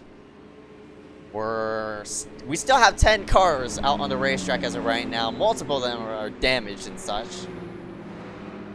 The last car who DNF'd is actually 62 laps down, so... Oh, actually, no, he's not. That is wrong. My leaderboard is being screwy. But, yeah, it looks like Sertage is 25 laps down. We'll finish, obviously, in 11th place, but Ryan Kendrick, 00. 1 lap down as of right now. Everybody in front of him has yet to DNF. 00 is sort of playing a waiting game right now, waiting for more drivers to wreck it out, but all these people are being really resilient as everybody's going to scoot themselves onto pit road for pit stops. Yeah, gonna say a high and bye back to the best friends down in the pit lane, and they're gonna top off once more on tires and fuel. And I'm curious to see which drivers jump the gun and kind of gain some positions off the pit road. We've already seen it happen a handful of times, and now that some notable drivers such as Andy McDowell, William Schmidt now are back in the top 5, this could be the chance for them to really shoot themselves to the top 3 and possibly take the race lead once they go back green. But these guys are going to take their tires and fuel right propped up. They're going to prop back down, and looks like Brody Garner will take the position just barely over Derek M. Smith. And I think behind them might have been Grayson Trexler, who takes third. Well, the leader right now is a car who was just spinning like a top earlier, Corey Rexford, and that car is currently leading the race right now. Man, he's probably going to be in the pits, though, but that's pretty interesting to see that he's even able to continue on with that race car. Yeah, definitely. Same thing for that number 41, Christopher Weil. He nailed that that outside wall in turn number 1. And he's still seeing himself out on the racetrack as you have to hit pit road. I mean, he did hit pit road. He just drove through it. But obviously, those top 2 are going to hit pit road and slap on some optional repairs and such to get those things up and handling the way they want to. But the only difference between those top 2 is one has a rear wing, one doesn't. Both of those cars look very familiar, very similar in damage and such. That looks so awkward as well. Yeah, you could say they look like modifieds, but with these Indy cars, they have nothing compared when they have that damage. You see the damage on both the 41 machine and Corey Rexford's 03 machine. They're going to dip down pit road, get some of that fixed a little bit more, especially if they can get some panels replaced, such as the nose and the rear wing there. But look at the man staying out. That's the 00 of Ryan Kendrick now back on the lead lap. He's worked himself. He's dug himself out of that hole that he had early in the run when he got into the incident early in the run. Looks like he's going to come around, take back the lead lap position, but he's in the lead lap. He's still in this thing, guys. Yep. Even with all the aero damage, he's still going to have a shot here for, I'd say maybe a top 5, but man, look who's worked himself into 5th. That's Josh Ansness. He's been quiet all night in that Blue Chew car. He's up into 5th. Yeah, Ansness, he joined the series through IMSA. Of course, with Blue Chew on board, and his teammate, that number 55, Brody Garner, currently up front. But yeah, Josh, he's doing a nice job. Started in 20th place, is now into 7th. But still keeping himself nice and tidy. I haven't really talked about him. Also, we haven't really talked about that number 79 as well. That William Schmidt machine. That number 79 is now up in 3rd. He started himself in 10th, is now sitting in 3rd place. He's going to restart himself in that 3rd spot as well. So, it's going to be interesting for those 2 drivers on how they're going to perform here under pressure. Yeah, Hun Johnson in 6th after that little gaff off of turn 1 earlier in that race. But we'll be going to green this time. Brody Garner is going to really need to step on it because I know Derek Smith is not going to be one to wait in line. William Schmidt also in 3rd. He's not going to wait around either, but he'll be coming through turn 3 right now. Pace car will be in, and these guys are going to be going for what I hope would be the last restart of the night. I'd like to see this thing go green at the end. I think we'd see some interesting racing. No doubt about it. If you're now just tuning us in live, this is MaxspeedTV live at Pocono. We also have another broadcast live at Pocono. It's the iRacing Virtual Cup Series. Joshua is broadcasting that, but the green flag is out here on the IndyCar side of things. Brody Gardner will lead it, coming into 1. He had a good jump along with the 66 of Derek Smith. Those guys stayed well above the rest of the field, and Derek Smith is going to try to make a move to the high side to see if he makes that work. We've seen it work a couple of times. Looks like he files back down, and now he's going to work the crossover to the bottom of the racetrack. He's going to look for the race lead down on the long back straightaway going into turn 2. Man, these guys are going to work in the tunnel turn side by side. Derek Smith on the inside is going to get that spot, but Brody drives in pretty hard here on the outside. We'll see what happens as they work down to the horseshoe here into 3. These guys, 3rd and 4th, are getting right back into this mix. That's Andy McDowell and William Schmidt, 4th and 3rd right now. Side by side down the front straightaway. Who's going to lead this lap? Looks like Derek Smith's going to have it. We'll see what William Schmidt's going to go as we head into turn 1 right now. These guys getting right in the picture. 4 guys here in this lead group. 4 cars under a blanket as McDowell moves himself into 3rd place. So you can go side by side for the lead yet again. Back to the low side goes that number 55 of Brody Garner, but he's yet to really pull away from this main pack, as we'll see a crossover being pulled by that number 66. And Derek looks like he won't shove himself to the low side right up off of exit, but has the opportunity to do that in 3. Does not take it though. Andy as well. He hiccuped on that opportunity as well coming into turn number 3, and that gap widened between 3rd and 2nd. But meanwhile up front, 6 cars now under a blanket. Here comes that number 66 to the low side. This is going to be good. Watch these guys side by side into turn 1. I think Brody's going to be driving it hard, but he just files it right back in line and says, I'm going to make another run at you later. Oh, 1 car gets tight. He has to go to the outside. That's Josh Ansonis, who's going to lose 5th to Grayson Trexler right now. Those guys have kind of fallen right back off of this group. As soon as they caught back up, they ended up falling off again. So they work through the tunnel turn right now. Derek Smith trying to hold on. Yeah, but don't look now. That 20 of Andy McDowell is charging, and he's going to look for any opportunity he can if these two end up messing up in one way or the other. You're on board with it right now. Look at his perspective with the 2 leaders side by side. Looks like Brody Garner is going to file back in single file. But look at the huge draft. He gets going into turn 1. He might make a move. He does to the inside. Working in turn number 1. We'll see where Andy McDowell's going to side on with that slipstream. He's actually just going to drop back out right now. We'll see if Derek Smith's going to make a move down the back straightaway. He does. As the back straightaway, they're going to be right there, side by side into the tunnel turn once again. Alright, they worked themselves cleanly through 2 as, oh man, that number 79 of William Schmidt might have tagged the wall off of 2. Back to the low side goes that number 55 of Brody Garner. Will slot himself right in front of that 66, but we've seen time and time again that slipstream, that draft just play a huge advantage to that 2nd place car. And to the low side, you see that number 66 of Derek M. Smith will drive it in and sister side by side for the lead. That might open up the door for that number 20 of McDowell, but Derek has just retaken that lead, and McDowell's losing ground. Boy, they are playing a game of tag team right now. They are like, oh, I'll give you the lead. No, I'll give you the lead. I'll take the lead. They continue to switch that 1st place position here. Another move to the inside in turn 2. There goes Brody Garner. He takes the race lead, but still Derek Smith with the momentum off the high side, and Andy McDowell to the bottom of the racetrack in turn 3.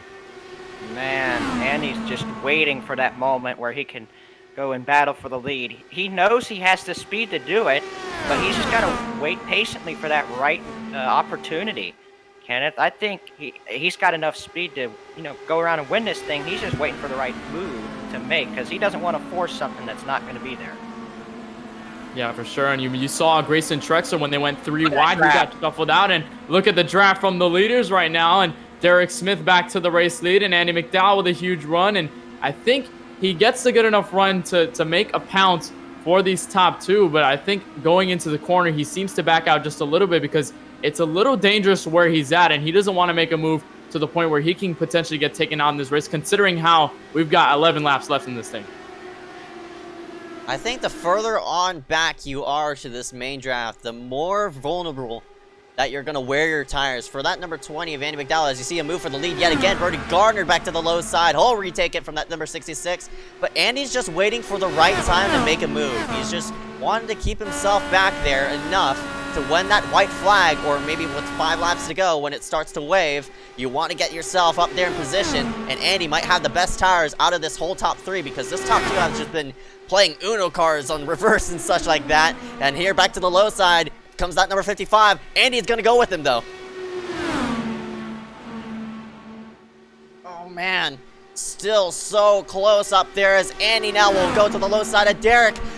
Contact, no! He spins down the front straightaway. These guys are going to work their way around to avoid him right now. The caution has come out with 10 laps to go. And Andy McDowell tried to make a 3-wide move, misjudged where he was at, made contact with Brody Garner, and ends up spinning down the front straightaway. Not a whole lot of damage to the 20 car, but man, his chances for the win might have been dashed right there. I think he might have thought he was clear to file right back into the draft of that 66 of Derek M. Smith, and I think he was filing into 3 wide and then gets into the 66 on those left side tires there, and he ends up going around, and of course he locks it up before anyone else could get involved. Everyone does a nice job of going around that 20, and now those tires are shot, so he's got to go down pit road, get those fresh tires back in. But oh boy, we were talking about how vulnerable Andy McDowell was to possibly waiting for the right time to make a move for the race win. He tries it down the front straightaway, and it doesn't end up working for him. Yeah, thank you for correcting me. I thought he made contact with Brody Garner. It was actually Derek Smith that he ended up making contact with, but it doesn't hurt Derek Smith at all. He'll be able to keep handling that race car, but that moves William Schmidt into third, Grayson Trex up into fourth, and Josh Anson is back into the top 5. Ryan Kendrick's 6th right now after all his issues. But, man, I noticed Hunter Johnson as well. He was really dropping off, so I don't think he has the speed to win this race. Neither does the 41 or the 03. So, man, these guys been dropping like flies, but some of these guys, even after the wrecks that they've had, they've been able to stay on the lead lap, which I think is impressive in and of itself. Yeah, with people like Corey Rexford, Christopher Weil, those torn up machines are still just sort of surviving, I guess. They're just there, but they're going to finish up in the top 10, luckily. And not only that, stay on the lead lap, but with this caution coming out, they're going to regroup the field yet again, and I'm interested to see on who's going to hit pit road. Because, of course, no green-white checkers in here in the iSCAR TSP IndyCar series. So track position for these final few laps is going to be really, really key. We're going to see, we're probably going to see something more on the, I guess, traditional side of iRacing things, but with very minimal cars left out on the racetrack, all these people are going to hit pit road. Come in! Whoa! Does anybody stay out? I don't know if Brody got a black flag for passing the pit, for passing the leader. That's why he jammed on the brakes. I mean, for passing the pace car. Oh my. Well, looks like one driver has stayed out. That is Corey Rexford.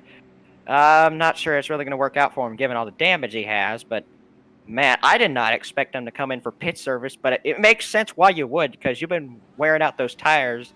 And always question of gas is on your head as well. I didn't think the gas would be a concern for them anyways. Derek's going to get the lead out of the pits, Zeke.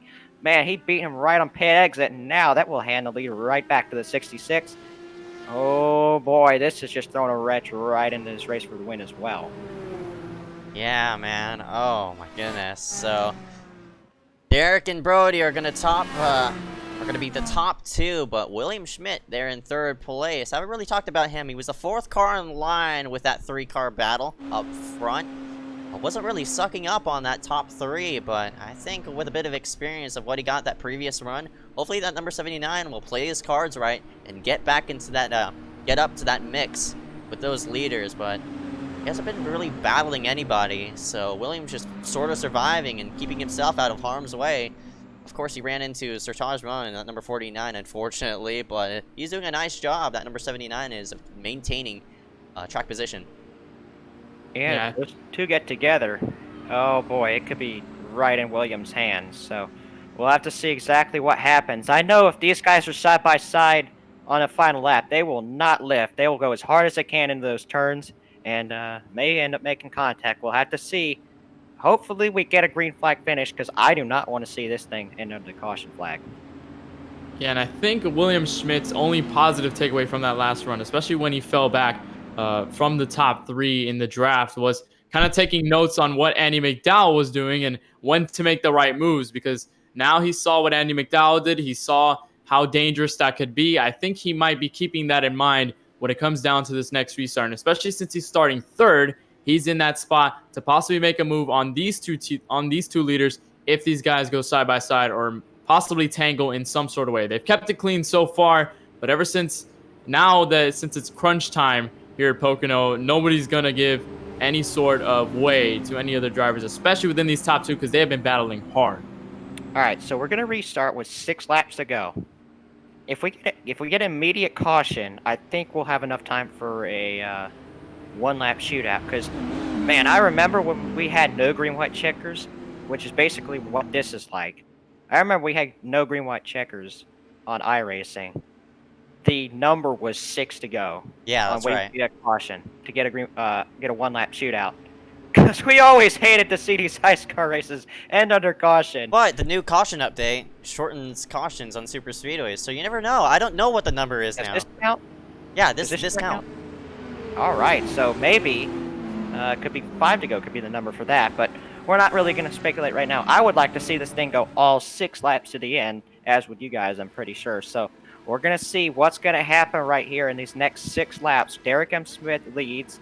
Brody Garner second, William Schmidt third, Grayson Trexler fourth, and Ryan Kendrick, after all the issues he has had, is up into the 5th spot. Josh Anson is 6th. Andy McDowell 7th. He brought out the caution, and he's still in 7th, so it's not over for him. Hunter Johnson 8th, Corey Rexford 9th, Christopher Wilde 10th. I don't think 8th, 9th, or 10th is going to have a shot to win this race, just given the amount of damage they had here tonight. But pace car will be in. Kenneth, call the green flag here.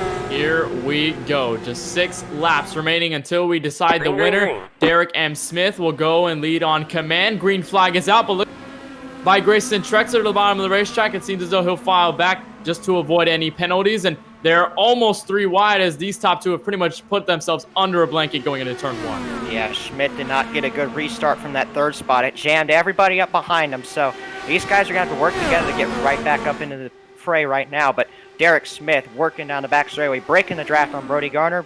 It's going to work right now as Brody holds his line. That's kind of stalled him out right now, but Brody gets a good corner through the tunnel turn.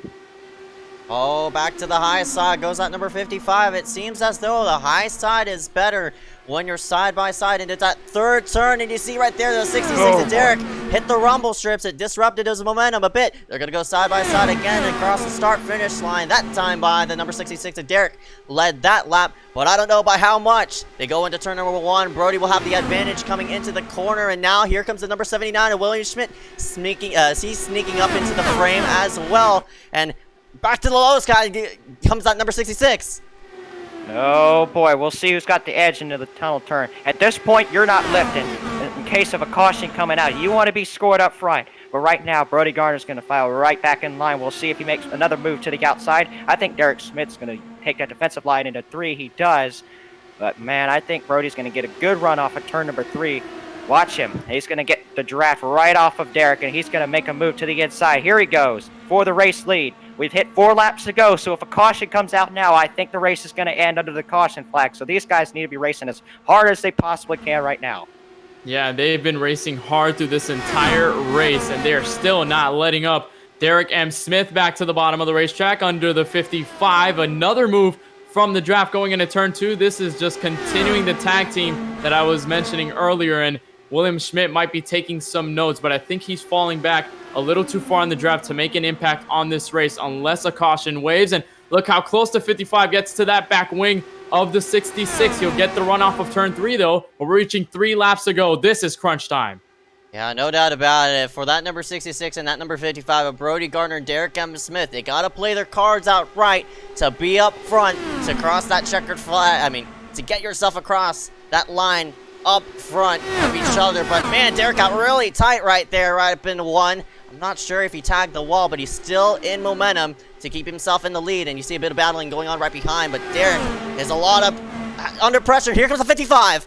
Yep, he moves to the inside. Derek made that mistake going into the tunnel turn, and here comes Brody Garner. We'll see if a little bit of pinching's done right now. I think Williams going to just think about, if these guys get together, he will be in prime position to get the win here tonight. We're going to cross the start-finish line. We got 2 laps to go here at Pocono. These guys have put on a show all day long, and we're right in the end of this race. Looks like Derek Smith's going to hold the lead right now going into 1. Yeah, this is it. Brody Garner let off just a little bit. He fell back just a handful of tenths off of the race lead, but looks like that draft still playing to his favor. You see the gap growing just a little bit down this long straightaway, and he's fallen back a little bit, but I think that might be his strategy in terms of getting the big run from the draft in order to make a pass for this race lead. That's probably what he's thinking about right now, but he's thinking about the race lead going into turn 3. He probably will take the white flag. They'll stay side by side. Man, they work off of turn number 3 right now, coming to take the white flag. We're going to end this race under green flag conditions. These guys are side by side down the front straightaway. These guys are going to be just on each other through these next couple of corners here. Watch them go through turn number 1, side by side. They're going to work down the back straightaway, still side by side. We're going to see in the tunnel turn who's going to drive it in harder, because I think that's what's going to win them this race right here. As they head down the back straightaway into the tunnel turn. These guys are just fiercely fighting it out right now. Oh, man. Shuffling in the back. They're still side by side down the long pond straightaway and into the final corner. Side All by bets are side off. still. Man, these guys are going to be, I think, side by side to the checker flag. No! Derek Smith up the racetrack, and that's going to give the win to Brody Garner. Checkered flags out. He will win the season opener here at Pocono. Great battle to the end here tonight. Brody Garner picks up his first non-IMSA win here tonight at Pocono Raceway. Good race by everybody. Man, that was very intense in those last couple laps. That's right, and Brody just played his cards out right, and he comes out victorious here at Pocono Raceway. What a win and a drive, and they were back and forward where with those top 2 positions, but the man who just got the benefit of it, number 55 of Brody Garner. Finally, we end off this race on a high note, and Brody, what a victory for that number 55. Oh my goodness, what a battle to the end here at Pocono. You're looking at the results after the 80 laps here at Pocono Raceway for the TSP IndyCar Series. Brody Garner is your race winner. Derek M. Smith files behind in second. Looked like he had the draft off the final corner, but just couldn't get enough to the line. William Schmidt finishes third. Grayson Schrexler finishes top 4 in a really good run for both of those drivers. And Andy McDowell is the first PPM car in this field. He finishes just inside the top 5. Then goes John Ansness in 6th place. Ryan Kendrick, Hunter Johnson, Corey Rexford, Christopher Weil rounds out the top 10, 8 laps behind the leaders. Now you see Sertaj Mahan, Michael Bianchini, Glenn Bundren, Aaron Mulrooney, Jackson Hartman, Dominic Howe, Christopher Poyo, Joe Berge, Nick Roten, and JJ Hill round out 11th through 20th, all with DNFs. Yep, and then rounding out the field here tonight, Damian Fenton 21st, Cole Woody 22nd, Matthew Klein 23rd, Michael DeMaggio 24th, Liam Sheen 25th after hitting the wall early, decided all F4 out of the race, Brian Mullen in 26th, and Keaton Jones will finish dead last in 27th. That'll be the rest of the order. Congratulations to that number 55 of Brody Garner. He'll pick up the checkered flag here tonight at Pocono, and we'll be right back right after this. Stay tuned. There's more to come with interviews. Interviewing the top 3 of Brody Garner, Derek M. Smith, and William Schmidt.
We welcome you here back live for the iSCAR IndyCar Series presented by Trey Shuttlesworth Photography. And what a finish to round ourselves out here at Pocono as Brody Garner played his cards out right. He wins here tonight for his first ever iSCAR Oval win. And he did it in the open wheel car of that IndyCar, the Lara 18 machine. And we'll drag him into the interview box. Brody started himself in second place, but he rounds himself up top in front of that number 66. Brody, you got a copy? Sure did. Brody, man, what a victory here tonight at Pocono. It was relentless out there with a lot of cautions and such like that. But, man, that battle there at the end with you and that number 66 just trading that top spot. How'd you come out up top here for tonight? I just absolutely sent it into every single turn on the last lap. I wasn't giving, like, if I let Derek clear me, that was the end of my race. So I just had to send it into turn one. Like, I made sure he didn't get behind me in one, so he wouldn't have my draft going into two. He almost cleared me going into two, but just barely managed to stay inside of him, and that's what got me the win. I had to turn up the weight tracker in this car to make it loose as it could be in a turn 3, and full throttled it. Hadn't done that the whole race. iRacing made it to where in fixed setups in IndyCar you can adjust weight tracker and anti-roll bars, and that absolutely saved my race today. Yeah, so that was a great addition by iRacing. Good race by Derek to have that battle back and forth. Yeah, no doubt about it. But you come up here victorious here for the first ever iSCAR race in the IndyCar, and man, to come out up top in front of 27 drivers. How does it feel, man, to come out as a points leader here for tonight? It definitely feels good. First iSCAR oval win. I've won a couple times in the IMSA series, but yeah, I had to fight so hard for this one, and it definitely feels good. And having the points lead going into a 6-round championship is definitely a plus. No doubt about it. Before we let you go, Brody, congratulations on your W here for tonight. Do you want to go ahead and thank your sponsors here for tonight before we let you go? Yep, Blue Chew. They're on my endurance racing team. If you guys have watched the IMSA broadcast, you know all about it by now. Chew it and do it. I know I wasn't running the Blue Chew IndyCar tonight, but I made that Ferrari IndyCar. I wanted to show it off. Sounds like I got plenty of stream time, so happy about that. That's all. Blue Chew Americas. Thanks to Dan Neese for owning the team and fielding my car. All right, 10 for Brody Gardner, rounds himself out top after starting in second place. We'll go ahead and see you coming around for this weekend, bud. Yep, thanks. And dragging that number 66 of Derek M. Smith. Not sure who's going to take this one away. Derek M. Smith will go ahead and... oh, yeah, Derek is not in the booth as of right now. So we'll go ahead and drag in William Schmidt. And I guess Dog will take this one away. William Schmidt, you got a copy? Yes, sir. Well, you rode around for a good portion of the race, but in that second half of the race, man, you made your presence known. Talk about how you end up third here tonight. Honestly, I don't know. I just drove, and then I just so happened to be third. Yeah, there were a few wrecks, I think, that were in front of us, and yeah, just somehow ended up third. Well, talk about how that IndyCar handled out here tonight. I don't think you're really, used to driving these things. So, how different was it from the normal stuff that you do here on iRacing? It was really, really different. The obvious difference was the speed. I know IndyCars go really high speeds, but I wasn't expecting them to go that fast. I remember going to turn 1 first time in practice, and I'm like, oh god, you cannot go full throttle. Or you can, but you're probably gonna die. So yeah. So you're telling me this was your first race on an IndyCar? First race in a long time. Pretty sure last time I drove an IndyCar was like maybe a few years ago. I don't know. It was a long time ago. Yeah, and those models have changed. So obviously this is something brand new to you, but you end up third here tonight. Did your car handle different after that contact with the 49 about midway in the race? Not really. It was only like 5 seconds of optional, surprisingly. It did get a little tight on long runs, but I don't know. I just kind of drove and it just kind of went away really quick. All right. Well, congrats on your podium finish here tonight. And you got any sponsors, teams, anybody you want to thank here tonight? Yeah, of course I want to thank sponsors Motorsport United and Side Drafting Productions. I also want to thank Joe Berge, even though he was out of the race. He helped me with a few tidbits, and yeah. All right. Well, good luck the rest of this weekend in the Summer Series. I know you're doing tomorrow's race, aren't you? Yeah, All I right. love super speedways. Those are awesome.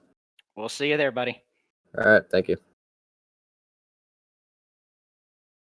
All right, and that's William Schmidt in that number 79. He rounds himself out third. Wasn't in that picture for that lead, but rounds himself out a nice podium finish here for tonight. We'll go ahead and drag him net number 66 to Derek M. Smith into the booth, and Kenneth will take this one away. All right, Derek M. Smith, welcome to the MSTV booth. You got a copy? Hello. All right, Derek. Well, you had the run all race. It really put the fight to those top three in. Really tell us your perspective going into those final laps, knowing you were trading first place with the 55 almost every lap and almost every turn. Just tell us your perspective with that battle.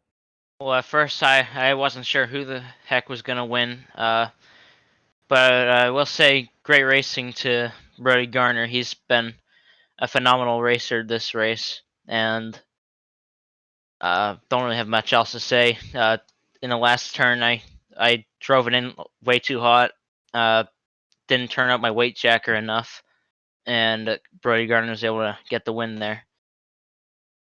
All right. Well, you pretty much set yourself apart from a lot of these four drivers in the top of the field, and you were up there pretty much since the start of the green flag and pretty much of this event. And tell us how that IndyCar felt in the draft. I know there was a couple drivers that were kind of struggling with a little bit of understeer, maybe some oversteer, and hitting the apron and such. Just tell us how that IndyCar felt going through the run, especially with the draft playing a factor.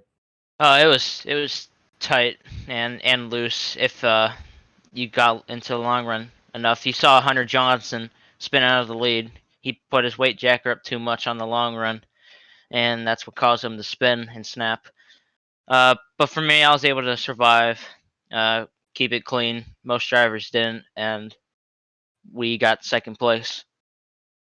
All right, Derek. Well, phenomenal performance for you tonight in that number 66 Ally Delar IndyCar. And before we let you go to go celebrate that second place finish, you got any sponsors or teams you want to thank for making tonight happen?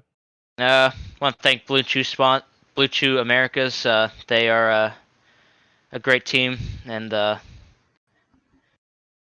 many more things to come from them. All right, Derek. Well, great finish for you tonight. We hope to see you tomorrow and coming into the rest of this iSCAR weekend. And we hope to see you next week. I think it's going to be a lot of fun. Thank you for joining us in the booth. We wish you the best of luck. Alrighty, thank you. That was Derek M. Smith in that number 66. And with that being said, we interviewed the top three here for tonight. What a race for 200 miles here at Pocono. And if, man, we'll just start off with Kenneth. What do you think of tonight? Man, it was a beast of its own. No pun intended there with what I said earlier in the race, but certainly one of the more interesting races we've had, especially as an opening race in the IndyCar series, and I'm pretty sure that's a testament of what's to come in the rest of this season. But considering with the low turnout of cars at the end of the race, I think the battling was phenomenal. I think the draft really played a big factor into a lot of the drivers making those moves, and I think the handling of the race cars really showed the best out there and really showed how intense the racing is, even though these cars are pretty much good at handling a lot of the things on the track. So it was a lot of fun. Benjamin, what do you think? Well, that was one of the most fun races I've ever had the opportunity to call, just because of how much these guys traded positions. It was really fun just to see how good they were at making those moves stick. I could not believe some of the moves those guys made, especially that move that Grayson Truxler made down the front straightaway where he picked up like 3 spots. So, man, that just showed the potential that this series has to be one of the more successful ones that we've had here in iSCAR. So, I'm very excited here for the rest of the season. Yeah, me too. And with that being said, thank you all for joining in for the iSCAR TSP Cup Series. I mean, not TSP Cup Series. TSP IndyCar Series here for the Pocono 200. We'll be back, of course, next week on the road course side of things, where we go to the Watkins Glen International Raceway. Watkins Glen International, actually, on the boot configuration. And with that being said, my name is Zeke Reyes, Benjamin White, of course, alongside of us, as well as Kenneth Bueno. And until next time, we will be live tomorrow night, so of course, with other series going on as well. I think the Renegades Racing ARCA series goes live at Charlotte, as well as Newark going on the next day after. With that being said, thank you all for tuning in for tonight's broadcast for the iSCAR TSP IndyCar Series. We will see you tomorrow night. We will see you tomorrow night for the Super Speedway Series.